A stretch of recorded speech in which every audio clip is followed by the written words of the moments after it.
Media మిత్రులందరికీ నమస్కారం. జర అందరూ ఒక 2 నిమిషాలు అటెన్షన్ ఇవ్వండి. చాలా ఇంపార్టెంట్ సబ్జెక్టు ఇది. ఒకవేళ అంటే గుండెలు అదిరిపోయే సబ్జెక్టు, తెలంగాణ యొక్క కింద నేల కదిలే సబ్జెక్ట్ ఇది. తెలంగాణను కేంద్ర పాలిత ప్రాంతంగా చేయడానికి జరుగుతున్న భారీ కుట్ర మీద సబ్జెక్ట్ ఇది. తెలంగాణ తలను కొట్టేసే సబ్జెక్టు, తెలంగాణ మొండాన్ని తీసేసే సబ్జెక్టు, మొండం లేని తెలంగాణ చేయబోయే సబ్జెక్టు. ఇందులో భారీ కుట్ర జరుగుతుంది. ఈ భారీ కుట్రలో ఈ ముగ్గురు త్రిమూర్తులు ఉన్నారు. అలా కీలక పాత్ర చంద్రబాబు నాయుడు గారిది. చంద్రబాబు నాయుడు గారి సహకారం ప్రధానమంత్రి నరేంద్ర మోడీ, రేవంత్ రెడ్డి గారిది. మీరు ఒక రిమైండ్ చేసుకోవాలి. ఏం రిమైండ్ చేసుకోవాలంటే 1/12/2023 ఇదే ప్రెస్ క్లబ్ లా, అక్కడ ఏసీ హాల్లా నేను ప్రెస్ మీట్ పెట్టి కొన్ని సబ్జెక్ట్ చెప్పడం జరిగింది. దాని కనెక్టివిటీ ఈ రోజు అవన్నీ కూడా జరగబోతున్నాయి. రేవంత్ రెడ్డిని ముఖ్యమంత్రి చేయబోతున్నానంటే, చంద్రబాబు నాయుడు ముఖ్యమంత్రి చేయబోతున్నట్టే అన్ని ఎన్నికలను తెల్లారి కౌంటింగ్ కాకముందు నేను హెచ్చరించిన. ఈ రోజు అది జరగబోతుంది. ముఖ్యంగా నేను గత కొన్ని రోజులుగా రిటైర్మెంట్ ఎంప్లాయీస్ యొక్క బెనిఫిట్స్ కోసం రెండు నెలలకెళ్ళి నేను పోరాటం చేస్తున్నా. అయితే ఈ రిటైర్మెంట్ బెనిఫిట్స్ ఈ భారత రాజ్యాంగంలో మరి కంపల్సరీ ఖర్చు పెట్టాల్సిన పైసలు, అంటే కమిటెడ్ ఎక్స్పెండిచర్ కిందికి వస్తుంది.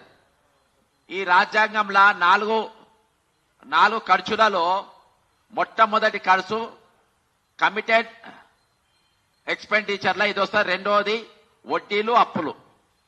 మరి అసోంటప్పుడు కమిటెడ్ బెనిఫిట్స్ లో ఉన్నప్పుడు మనకు పైసలు ఎందుకు ఇస్తలేరు అనేది ప్రశ్న. తెలంగాణ ఈరోజు యూనియన్ లీడర్లు ఏం చెప్తారంటే, అంటే నేను దీన్ని ఈ తీగ లాగితే నాకు కదిలింది వచ్చింది ఏంటంటే కేంద్ర పాలిత ప్రాంతం అనేది వచ్చింది. ఎందుకంటే ఫ్యూచర్ లో నేను ముందు ఒక లైన్ చెప్తా. తెలంగాణ నెక్స్ట్ ఫైనాన్షియల్ ఎమర్జెన్సీగా, అంటే ఆర్థిక ఎమర్జెన్సీగా ప్రకటిస్తారు. దానికి కావాల్సిన బాటలు ఉద్యోగులతోనే ఇస్తుండ్రు. ఎందుకంటే కమిటెడ్ బడ్జెట్ రాజ్యాంగంలో ఉన్నది. దయచేసి కొంచెం కొంచెం మీరు దమాక్ పెట్టి వింటే అర్థమవుతుంది మొత్తం.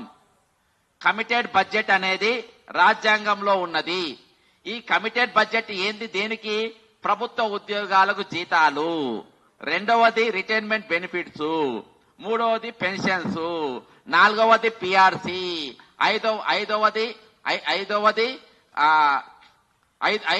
ఇందులో ఐదవది వచ్చి మన ఏది రిటైర్మెంట్ బెనిఫిట్స్, డిఏలు.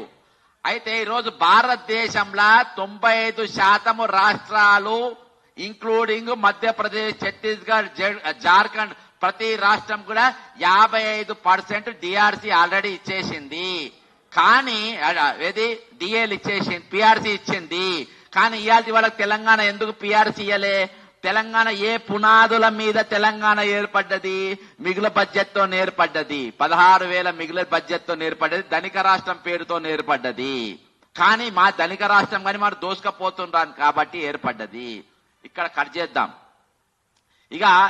ఇక్కడ చంద్రబాబు నాయుడు కుట్ర, రేవంత్ రెడ్డి గారి కుట్ర, వీళ్ళకి సహకారం నరేంద్ర మోడీ గారిది ఏ విధంగా ఉందనంటే, ఈ రోజు రేవంత్ రెడ్డి మీరు ఓటుకు యాక్చువల్ గా మన ఈ హైదరాబాదు 2 రాష్ట్రాలకు 10 సంవత్సరాల ఉమ్మడి రాజధాని.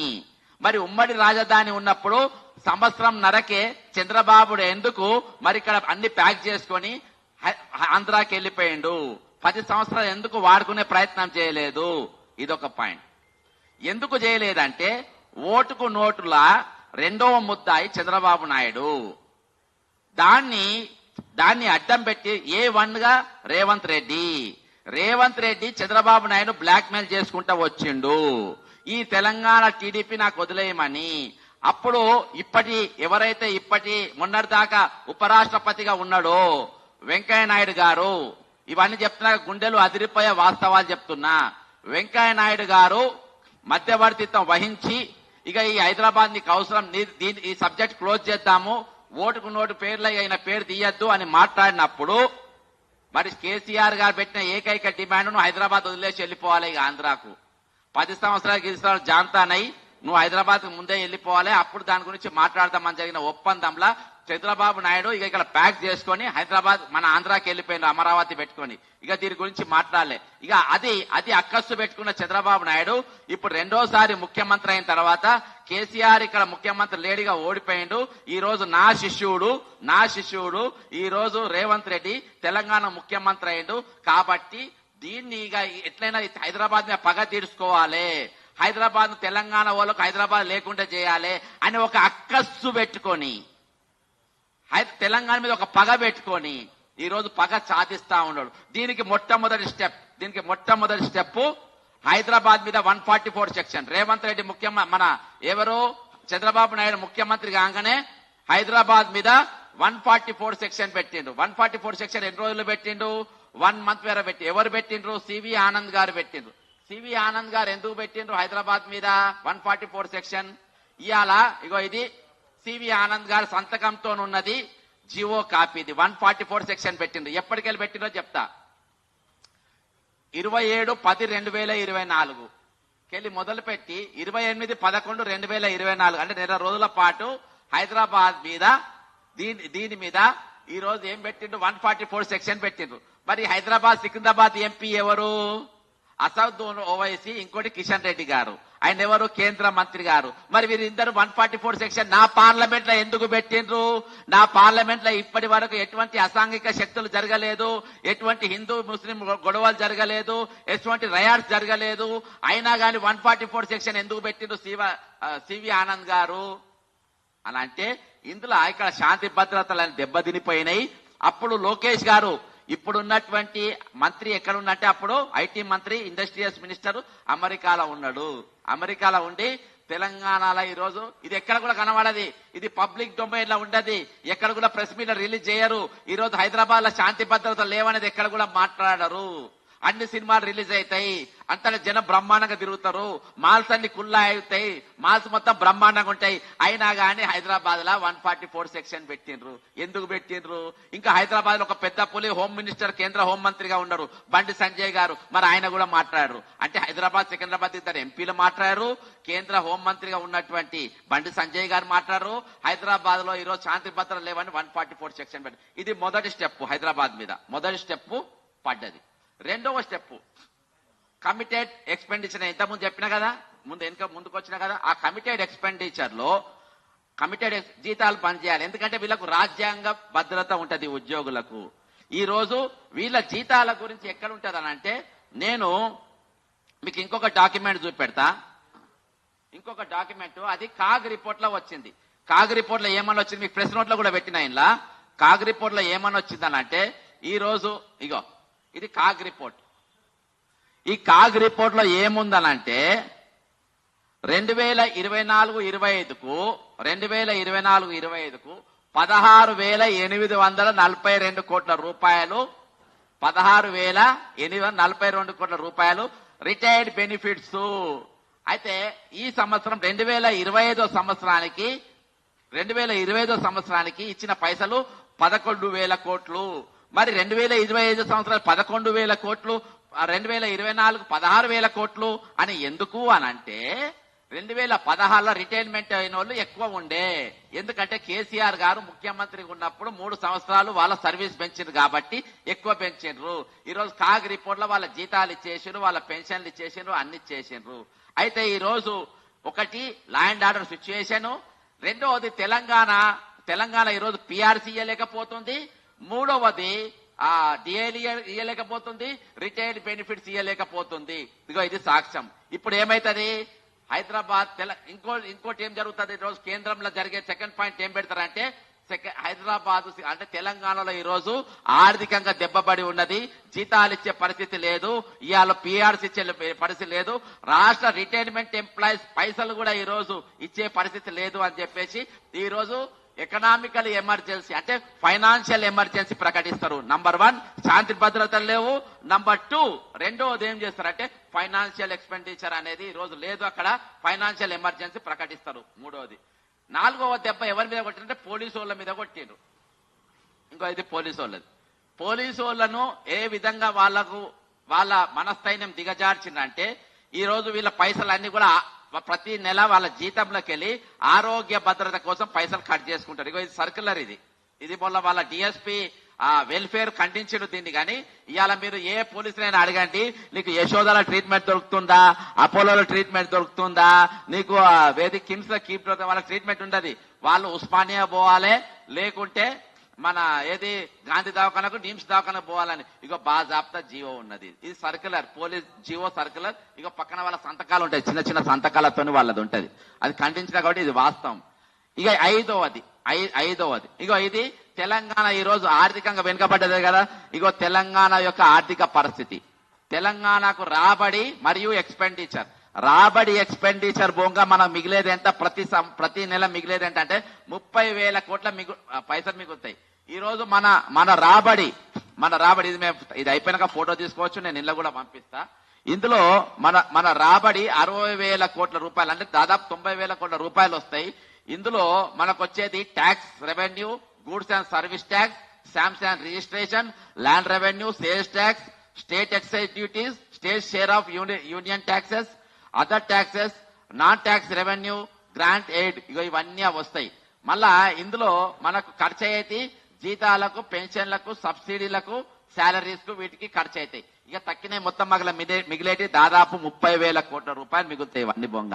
మరి మన రాష్ట్రం ఈరోజు ఫైనాన్షియల్ ఎమర్జెన్సీలు ఉందా అంటే ఈ 30,000 కోట్లలో కూడా ఫస్ట్ ఏం కట్టాలి, ఫస్ట్ జీతాలు ఇవ్వాలి, పెన్షన్లు ఇవ్వాలి, తర్వాత మన రిటైర్డ్ బెనిఫిట్స్ ఇవ్వాలి. అంటే కమిటెడ్ ఎక్స్పెండిచర్ మొత్తం కంప్లీట్ చేసిన తర్వాత మిగతా పైసలు ఏమైనా మిగిలితే అవి అప్పులు కట్టాలి. కానీ ఇక్కడ రేవంత్ రెడ్డి గారు ఏం చేస్తుండ్రు, బట్టి విక్రమార్క గారు ఏం చేస్తుండ్రు, బట్టి విక్రమార్క రేవంత్ రెడ్డి ఇద్దరు బిల్లా రంగాల లెక్క తయారైనరు. ఈ బిల్లా రంగాల లెక్క తయారై ఇద్దరు ఏ విధంగా తెలంగాణ దోసుకోవాలి, ఏ విధంగా చేసుకోవాలంటే ఎంత చిల్లరగాళ్ళు అయినారంటే వీళ్ళు. ఇంత చిల్లర ముఖ్యమంత్రి, ఉప ముఖ్యమంత్రులు మన జీవితంలో ఎక్కడ చూడలే, ఎక్కడ కూడా కనవాలే. ఈ రోజు వీళ్ళు ఎట్లా తయారైపోయినంటే ఈ రోజు పైసలు లేవంటారు, అన్ని లేవంటారు. ఈ రోజు సీక్రెట్ గా ఒక నడుస్తుంది. రేవంత్ రెడ్డి ఏ ఇంటుంటాడు, ప్రభుత్వ భవనంలో ఉంటుండా, గవర్నమెంట్ ఇంటుండా, ప్రైవేట్ ఇంటుంటుండా, సొంత ఇంట్లో ఉంటుండు. మరి దానికి రిపేర్లు అయితే ఎవరు పెట్టాలి, పైసలు ఆయన పెట్టుకోవాలి. కానీ ఈ రోజు పైసలు ఎవరు పెడుతుండు, ప్రభుత్వ ఖజానాతోని ఆయన 3 కోట్ల రూపాయలు పెట్టారు, ఇల్లు రిపేర్ నడుస్తుంది. ఆల్రెడీ 1,45,00,000 రూపాయలు రిటైర్మెంట్ ఆ పైసలు ముట్టినాయి. మరి మీరు ఏ విధంగా ఈ రోజు వెనుకబడ్డది. ఈ రోజు మన ఫైనాన్స్ మినిస్టర్ గారు చాలా బీదోడు, కనీసం ఒక ఫంక్షన్ హాల్ తీసుకొని పెళ్లి చేసుకునే పరిస్థితి లేక ఈ రోజు ప్రగతి భవన్ లా ఆయన కొడుకుది ఎంగేజ్మెంట్ చేసిండు. పైసల ఖర్చు అంతా మనదే. మరి పైసలు ప్రభుత్వం ఆయన కొడుకు ఎంగేజ్మెంట్ కూడా ప్రజా ఖజానాకి వెళ్ళి పైసలు ఖర్చు పెట్టినప్పుడు మరి ప్రభుత్వ ఖజానా లాభమా నష్టమా? లాభమే కదా. మరి వీళ్ళ వేజెస్ ఎందుకు ఇవ్వవు? దీని వెనక ఉన్న కుట్ర ఏంది? ఇక తెలంగాణ ఉద్యమ కాలం చాలా బిజీగా చేశారు. గతంలో తెలంగాణ ఉద్యమంలో ఉన్న వాళ్ళు కూడా ఇలా చాలా బిజీ సబ్జెక్ట్ దేని మీద పట్టుకున్నారు. ఈ రోజు ఈ యూనిటరీ ఇవన్నీ జరుగుతున్నటువంటి విషయాలపైన మాట్లాడకుండా ఈ రోజు ఏ సబ్జెక్ట్ మీద పోయినరు? నంబర్ 1 మార్వాడి, నంబర్ 2 బాలసుబ్రహ్మణ్య విగ్రహం. డైవర్షన్ ఇది. ఇందులో ఒకలో ఇద్దరు వాళ్ళే లీకులు ఇస్తారు, మీరు దీనిపైన కొట్టాడుందని. పాపం మా వాళ్ళు నిజాయితీగాల్లో మా వాళ్ళేమో వాళ్ళతో సూపర్ జస్ట్ వాళ్ళు కాదు. కానీ వీళ్ళు దేని మీద పడాలి? మార్వాడి ఉద్యమం మీద పడాలి. సెకండ్ బాలసుబ్రహ్మణ్యం మీద పడాలి. ఈరోజు కళాకారుని విగ్రహము ఇక్కడ కాదు, అమెరికాలో పెట్టవచ్చు, ఆస్ట్రేలియా పెట్టే, చైనాలో పెట్టవచ్చు. కానీ ఎక్కడ తప్పుదో పట్టించిండ్రు? ఈ పెద్ద స్కాముల మీద, ఈ తెలంగాణ పైన జరుగుతున్న కుట్రల పైన ఇది. ఇక ఈ కుట్రకు ఇప్పుడు హైదరాబాద్ యూనియన్ టెరిటరీ, మరి హైదరాబాద్ పైసలు మొత్తం మాకే రావాలి. హైదరాబాద్ పెరగాలి. ఎట్లా పెరగాలి? ఈ రోజు ఎక్కడెక్కడ పైసలు వస్తాయి? ఫ్యూచర్ లో హైదరాబాద్ దొరకకుంటే ఏం చేయాలనంటే ఈ రోజు నంబర్ 1 హైదరాబాద్ ఎక్స్టెన్షన్ చేయాలి. హైదరాబాద్ డివిజన్ పెంచిండ్రు, గ్రామ పంచాయతీలు మొత్తం కలుపుకున్నారు. 4th సిటీ వరకు వెళ్ళిపోయిండ్రు, ఫ్యూచర్ సిటీ వరకు వెళ్ళిపోయిండ్రు. రేవంత్ రెడ్డి గారు ఏమంటారు? బుల్లెట్ ట్రైన్ వేస్తా అన్నాడు. ఎక్కడికి వెళ్ళేస్తా అన్నాడు? బెంగళూరు, అమరావతి మరియు ఫ్యూచర్ సిటీ, దీన్ని కలిపేస్తా అన్నాడు. ఇక్కడ హైదరాబాద్ కు వాటా లేదు, గమనించండి. హైదరాబాద్ కు వస్తలేదు. హైదరాబాద్ కు బుల్లెట్ ట్రైన్ లేదు, ఎందుకంటే హైదరాబాద్ తల నరకేసిండు, కొట్టేస్తుండ్రు కాబట్టి. ఈరోజు ఇంత భారీ కుట్ర నడుస్తా ఉంది సార్. ఆ ఫైల్ ఇయర్ అయితే ఇంత భారీ కుట్ర ఈరోజు తెలంగాణ పైన నడుస్తా ఉంది. ఇంకొకటి, ఇక ఇవాళ మనకు యాక్టివ్ గా ఎవరెవరు కనబడుతుండ్రు, దీనిపైన మీడియా డైవర్షన్ నడిచింది, ఇష్యూస్ డైవర్షన్ జరిగింది. ఇక ఇవన్నీ ఆడిట్ రిపోర్ట్లు, నిన్ననే నేను ఒకటి పెట్టిన, మన ఒక ఆర్టీఐ అడిగిన, ఎవరిని, డీజీపీ గారిని అడిగిన. ఏమని అడిగినా అంటే రేవంత్ రెడ్డి గారి మీద 179 కేసులు ఉన్నాయి. అందులో 32 చీటింగ్ అంటే సివియర్ కేసులు ఉన్నాయి, అంటే 7 సంవత్సరాల పైగా శిక్ష పడే కేసులు 34 ఉన్నాయి. 2 420 కేసులు ఉన్నాయి. ఈ విధంగా మొత్తము ఈ రోజు రాష్ట్రానికి ఉన్నది 420 ముఖ్యమంత్రి. అంటే ఈ రాష్ట్రానికి నేను ముఖ్యమంత్రిని, ఈ రాష్ట్రం నన్ను గుర్తుపెట్టుకోవాలి, భావి తరాల వాళ్ళు నన్ను గుర్తుపెట్టుకోవాలనే ఆలోచన ఒక క్రిమినల్ కి ఎప్పుడు ఉండదు. ఈ క్రిమినల్ కి ఏముంటది అంటే 420 కేసు కూడా ఉంది కాబట్టి చెప్తా. వీళ్ళకి ఏముంటది, ఇవాళ దోసుకోవాలి, దాటాలి, తెలంగాణ నమ్ముకోవాలి, దాటాలి, తెలంగాణ ఏమైనా పర్వాలేదు. ఈ రోజు భేదావులను మొత్తం నా దగ్గర గడిలే కట్టేసుకున్నా, ఉద్యోగ సంఘాలను ఈ గడిలే కట్టేసుకున్నా, వీళ్ళ తరపున మాట్లాడేటోళ్ళు ఎవరు లేడు. కాబట్టి ఇది రైట్ టైం. ఉద్యమకారులు లేరు. ఈ రోజు కేంద్ర పాలిత ప్రాంతంగా హైదరాబాద్ ను ప్రకటించిన ఇలా అడిగే నాదులు లేడు, మాట్లాడేటోళ్ళు లేడు, ప్రశ్నించేటోళ్ళు లేరు, ఈ రోజు ఉద్యమాలు చేసేటోళ్ళు లేరు. అందరు కూడా ఈ రోజు నీరు గారిపోయినరు, అందరు కూడా ఏదో ఒక గదిలే ఉన్నారు. ఎందుకంటే ఈ రోజు సిండికేట్ నిర్ణయం, ఇది సిండికేట్ నిర్ణయం. ఇక మాట్లాడితే ఎవరు మాట్లాడలే, కేసీఆర్ మాట్లాడాలి. దీనిపైన ఎవరు మాట్లాడాలి, కేసీఆర్. మరి కేసీఆర్ ఎట్లా బుక్ చేసిండ్రు, ఇలా అడికోర్ మాఫియా రంగంలో దిగుతుంది. నేను అడికోర్ మాఫియా రంగంలో దిగుతుంది. ఈ అడికోర్ గురించి ఎప్పుడు మాట్లాడినా సేమ్ ఏది ఎలక్షన్ అయిపోయినాక 2023 డిసెంబర్ 1వ తారీఖు రోజు ప్రెస్ క్లబ్ లా ఎప్పుడైతే రేవంత్ రెడ్డి ముఖ్యమంత్రి అయ్యారో ఆ రోజు ఈ అడికోర్ మాఫియా గురించి మాట్లాడినా. ఈ అడికోర్ మాఫియాల 4 ఉంటారు. ఎవరెవరు ఉంటారు ఈ పార్ట్నర్షిప్, రేవంత్ రెడ్డి గారు, కల్వకుంట్ల కవిత, సూదిని సృజను, కవిత బినామీ అయిన విందుల మందుల అన్నట్టు ఆమె 4. ఇగో ఇది నా సాక్ష్యం, ఓకేనా, ఇది నా సాక్ష్యం. ఇలా కల్వకుంట్ల కవితనిగా ఇప్పుడు వదులుతారు. ఈమె ఏం చేస్తుంది, కల్వకుంట్ల ఫ్యామిలీని మొత్తం డిస్టర్బ్ చేసుకుంటా కూర్చుంటది. కల్వకుంట్ల ఫ్యామిలీని బీఆర్ఎస్ డిస్టర్బ్ చేస్తుంది. ఎందుకు, వాళ్ళు యూనియన్ టెరిటరీ గురించి మాట్లాడద్దు, ఈ హైదరాబాద్ తలకాయ కొట్టేస్తుంటే వీళ్ళు మాట్లాడద్దు, వాళ్ళు ఎంగేజ్ అయి ఉండాలి. కాబట్టి ఇప్పుడు మాట్లాడేటోడు ఎవడున్నాడు, ఎవడు లేడు. ఎవడున్నంటే నా సొంటోడు ఒకడు ఉన్నాడు, కానీ ఎవరు మాట్లాడదు. నా గురించి ఏంటంటే బక్క చేసే నేను మాట్లాడినా స్పందించద్దు, మాట్లాడద్దు. ఒక రోజు ప్రెస్ మీట్ పెడతారు, ఒక రోజు ఇది పెడతాను, ఒక మహా కుట్ర. కాబట్టి ఎవరు మాట్లాడు, లంగలు మాట్లాడు, దొంగలు మాట్లాడు, 420 గాని మాట్లాడు. ఇక ఇంకొక మానస పుత్రికను తీసుకొచ్చుకొని వీళ్ళు పెట్టుకుంటారు. అంటే వీళ్ళందరూ సపోర్ట్ చేయాలి కదా, వీళ్ళకి సపోర్ట్ చేయాలి. ఇప్పుడు బ్యూరోక్రసీ కావాలి. బ్యూరోక్రసీ ఎవరు, చీఫ్ సెక్రటరీ రామకృష్ణారావు. ఆయనను కూడా నేను ఇదే వేదిక మీద ఖండించిన. ఆయన నియామకం చేయొద్దని ఇదే ప్రెస్ క్లబ్ ద్వారా చెప్పిన. ఆయన రిటైర్మెంట్ అయిన 6 సంవత్సరాలు మళ్ళా పొడిగించారు. ఎందుకు చేసిందంటే ఆయన గతంలో కేసీఆర్ గారికి చాలా తప్పుడు సలహాలు ఇచ్చేసి తెలంగాణ ఏమేమి కుదబెట్టాలి, జైళ్లను కుదబెట్టించిండ్రు, నట్లు బోలర్లు గుడిపెట్టించిండ్రు, గోనె బస్తాలు కుదబెట్టించిండ్రు, అన్ని కూడా కుదబెట్టించిండ్రు. ఈ రోజు పాపం మన చీఫ్ సెక్రటరీ గారు ఎట్లయిందంటే డబుల్ బెడ్రూమ్ గరీబోళ్ళకి ఇల్లు ఎట్లిస్తారో ఆయన కూడా ఇల్లు లేకుంటే విల్లా నంబర్ 41 గ్రీన్ విల్లాస్ లా పుక్కట్ల ఒకటి ఇల్లు ఇచ్చిండు. పాపం ఆ ఇల్లు తీసుకున్నాడు. అంత బెగ్గరగాడు మన చీఫ్ సెక్రటరీ. ఎంత బెగ్గరగాడంటే ఇల్లు లేకుంటే ఒక రిపేర్లు కూడా వేరేళ్ళు చేపిస్తుండ్రు పాపం, పైసలు లేకుంటే ఇల్లు కూడా ఇక్కడ విల్లా నంబర్ 41 గ్రీన్ విల్లాస్ మీరు రాసుకోండి, మీడియా వాళ్ళు పోయి చూడొచ్చు, అందులో లోపల ఉంటది. నాతో మధ్యవర్తులను పంపుతున్న, దయచేసి ఆ విల్లా గురించి మాట్లాడుకుని సార్ పేదోళ్ళని. ఇక ఇంకోటి పోతే ఫైనాన్స్ సెక్రటరీ సందీప్ కుమార్ సుల్తానియా, ఆయన ఇంకా పేదోడు. ఆయన ఎంత పేదోడు అంటే వాళ్ళ బిడ్డ పెళ్లి అవుతుంది. వాళ్ళ బిడ్డ పెళ్లికి సీఎం అంటే ప్రగతి భవన్ పక్కన ఉన్నటువంటి గెస్ట్ హౌస్ లో ఆయన భార్య ఇద్దరు కూర్చొని టీఆర్టీఎల్ అంటే పంచాయతీరాజ్ సెక్రటరీ ఉండే అందరికి ఫోన్లు చేసి, నేను చాలా పేదోని, నా బిడ్డ పెళ్లి ఉంది, మీరు పెరుగు పచ్చడి పంపుండ్రి, మీరు ఐస్ క్రీమ్ పంపుండ్రి, మీ టెంట్ లేపియండ్రి, ఒకళ్ళేమో షామియానే, ఇట్లా అందరినీ పిచ్చం అడుక్కొని వాళ్ళ బిడ్డ పెళ్లి చేసుకుంటారు. ఇటువంటి బెగ్గర్ గాన్లు చీఫ్ సెక్రటరీగా మరి ఈ రోజు ఫైనాన్స్ సెక్రటరీగా, ముఖ్యమంత్రిగా, ఉప ముఖ్యమంత్రిగా ఈ నలుగురు లఫంగాన్లు ఈ రాష్ట్రం మీద కూర్చొని ఈ రాష్ట్రాన్ని చంద్రబాబు నాయుడు చేతిలో పెట్టి ఈ రోజు బడాబాయ్ చోటాబాయ్ అని ఈ రోజు నరేంద్ర మోడీ గారు వాళ్ళ మద్దతుగా ఉంటారు. దీనిపైన బీజేపీ వాళ్ళు ఎక్కడ కూడా మాట్లాడు. నేను చెప్పిన ఏ ఒక్క ఇష్యూ మీద బీజేపీ వాళ్ళు నోరు తెరవరు. ఎక్కడ కూడా ఇద్దరు కేంద్ర మంత్రుల వాళ్ళు నోరు తెరవరు. ఈ రోజు హైదరాబాద్ మీద 144 సెక్షన్ అని ఎందుకు పెట్టినని మీరు అడిగారు. ఈ రోజు కాగ్ రిపోర్ట్ లో బాజాబ్తా రిటైర్మెంట్ పైసలు, పెన్షన్ పైసలు వచ్చినా కానీ మీరు ఎందుకు మాట్లాడినారు. ఈ రోజు బీజేపీ పాలిత రాష్ట్రాలలో కూడా మేము పీఆర్సీ ఇచ్చినాం. మా బీజేపీ పీఆర్సీ ఇచ్చింది. మేము మధ్యప్రదేశ్ లో పీఆర్సీ 55% ఇచ్చినాం, గోవాలో 55% ఇచ్చినాం, మేము ఛత్తీస్గఢ్ లో 55% ఇచ్చినాం. మేము ప్రతి దగ్గర 55% ఇచ్చినామని మీరు గల్లా కొట్టి ఈ రోజు బండి సంజయ్ గాని, కిషన్ రెడ్డి గారి మా బీజేపీ రాష్ట్రాల్లో మేము ఇచ్చినాం. రేవంత్ నువ్వు ఎందుకు ఇస్తలేవని ఎందుకు సవాల్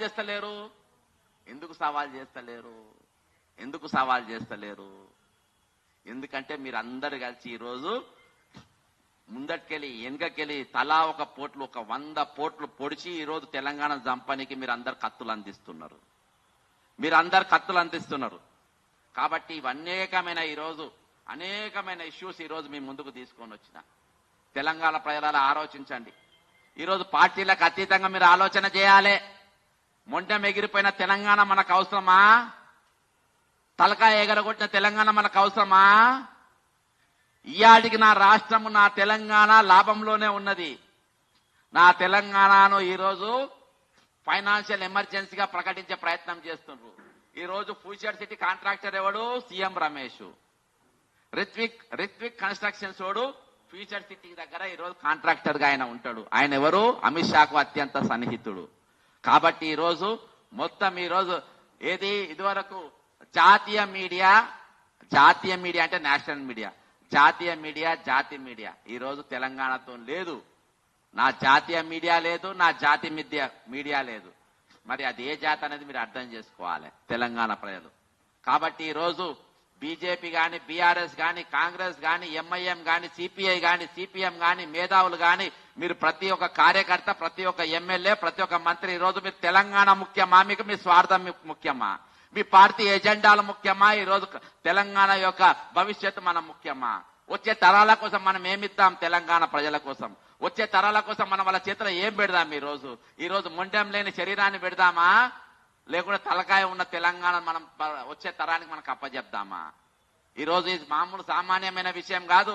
ఈ రోజు తెలంగాణ మంత్రులు మీరు రాజీనామా చేయాల్సిన అవసరం ఉంది. ఎమ్మెల్యేలు మీరు రాజీనామా చేయాల్సిన అవసరం ఉంది. తెలంగాణ ఉన్న ప్రతి పౌరుడు ఈ రోజు బిగాల్సిన అవసరం ఉంది. ఈ రోజు బాలసుబ్రహ్మణ్యం గారి విగ్రహం కాదు, మార్వాడితో మన పంచాయతీ కాదు. ఈ రోజు మన పంచాయతీ చంద్రబాబు నాయుడుతోని, బీజేపీ నాయకులతోని ఈ రోజు తెలంగాణ కోవట్లుగా మారి తెలంగాణను ఈ రోజు అస్థిరం చేసే ప్రయత్నాలు చేస్తున్న వారితోని ఈ రోజు మన యుద్ధం జరగబోతుంది. ఈ తెలంగాణలో 4 కోట్ల మంది ఈ రోజు మరొకసారి పిడికిలి బిగాల్సిన అవసరం ఉన్నది, పోరాటం చేయాల్సిన అవసరం ఉంది. ఈ రోజు మనతో మేధావి లేరు, టార్చ్ బేరర్స్ లేరు, మనల్ని హెచ్చరించేటోళ్ళు లేరు, మనం నడిపించే నాయకులు లేరు, మనతో నిలబడే నాయకులు లేరు. ఈ రోజు అందరినీ చక్రవ్యూహంలో, చక్రబంధంలో ఈ రోజు కట్టేసి పడేసినారు. ఎవరు మాట్లాడే పరిస్థితి లేదు. అర్థం చేసుకోండి. కాబట్టి ఇది నేను రిటైర్మెంట్ ఎంప్లాయీస్ యొక్క తీగ లాగితే బయటికి వచ్చిన డొంక. వీళ్ళు మొత్తం గదిలేండ్రు. రేవంత్ రెడ్డి గారు ఏమన్నారు? మీరు అందే నన్ను కోసిన రూపాయి వెళ్ళదు అన్నాడు. నన్ను కోసిన రూపాయి కాదు 60 కోట్ల రూపాయలు తీస్తా నేను. 60 కోట్ల